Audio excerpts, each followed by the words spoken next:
ஸ்ரீ குருப்யோ நமஹ. தெய்வத்தின் குரல் மூன்றாம் பகுதி, 7வது தலைப்பு, தீக்ஷை தொடர்ச்சி. உள் அனுபவ கணமும் பெருமையும் இல்லாதவனான தகப்பனாரையோ வாத்தியாரையோ குருவாக நினைத்து சரணாகதி செய்துவிட்டாலும் அந்த சரணாகதியின் கணத்தாலும் பெருமையாலுமே இப்படிப்பட்ட யோக்கியதை குறைச்சலான குருவிடமிருந்தும் ஞானத்தை பெற்றுவிடலாம். அதாவது அனுக்கிரகிக்க வேண்டும் என்ற எண்ணங்கூட இல்லாத மகா அனுபவியான குரு மூலம் அனுக்கிரகத்தை செய்கிற அந்த பகவானே கொஞ்சங்கூட அனுக்கிரக சக்தி இல்லாத இந்த குரு மூலமாகவும் சிஷ்யனுடைய சரணாகதியை மெச்சி அருள் புரிந்து விடுவான். குரு என்று ஆசிரயிக்கப்படுபவர் அபாத்திரராயினும் அவரிடம் அந்தரங்க விசுவாசம் வைத்து அவர் என்ன செய்தாலும் அவருடைய பெருமைக்கு குறைவாக பேசாமலும் நடக்காமலும் ஒரு சிஷ்யன் இருந்துவிட்டால் அந்த குரு ஓய்வு பெற்றாலும் பெறாவிட்டாலும் இந்த சிஷ்யன் ஓய்வு பெற்று விடுவான். இப்படிப்பட்ட குரு பக்தியை நினைக்கும்போது எனக்கு ஒரு சம்பவம் ஞாபகம் வருகிறது. ஒரு தரம் மடத்து பாடசாலை பசங்கள், சின்ன வயசு பசங்கள் 2 பேரிடம் வாத்தியார் வந்துவிட்டாரா என்று கேட்டேன். ஒரு பையன் வரவில்லை என்றான். மற்றவன் வந்துவிட்டார் என்றான்.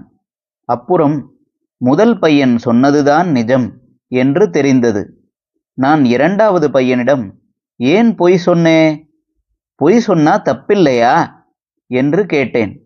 அதற்கு அவன் தைரியமாக, பாடநேரம் வந்தும் வாஸ்தவத்தில் வாத்தியார் வராமல் இருந்தாரென்றாலும் அவர் வரவில்லை என்று சொன்னால் குருவின் தப்பை வெளியிலே சொன்னதாகும். பொய் சொல்வதை விட இப்படி குருவுக்கு தப்பு சொல்வதுதான் பெரிய தப்பு என்பதாலேயே அப்படி சொன்னேன் என்றான். நானும் அவன் பண்ணினதை சரி என்று ஒப்புக்கொண்டேன். குரு பக்தி விசேஷத்துக்காக சொன்னேன். குரு எப்படி இருந்தாலும் அவருக்கு ஆத்மார்ப்பணம் பண்ணிவிட்டால் குருவால் எது கிடைக்க வேண்டுமோ அது ஈஸ்வர பிரசாதமாக கிடைத்துவிடும். நாமே ஒன்றை படித்து தெரிந்து கொள்ளும்போது அதில் இந்த சரணாகதி, சமர்ப்பண புத்தி, சரண்டர் பண்ணுவதில் இருக்கிற ஹியூமிலிட்டி, வினயம் இதெல்லாம் இல்லை. நாமவே படித்து புரிந்து கொள்வதில் இதற்கெல்லாம் நேர்மாறாக அகங்காரமே உண்டாக இடம் இருக்கிறது. வித்யை நிஜமான வித்யையாக இருந்தால் அகங்காரத்தை போக்கத்தான் வேண்டும்.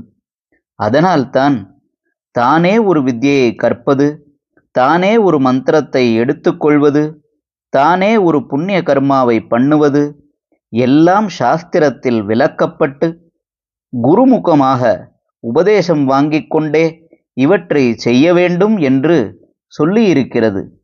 தானாகவே படித்தும் தெரிந்து கொள்ளலாம்தான்.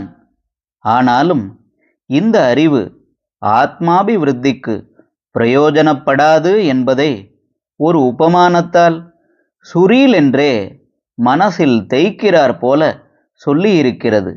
இது ஜாரபுருஷனிடம் புத்திரனை பெற்றுக்கொள்கிற மாதிரி.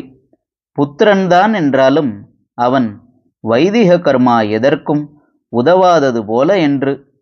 ஹரஹர சங்கர, ஜெய ஜெய சங்கர. தெய்வத்தின் குரல் மேலும் ஒலிக்கும்.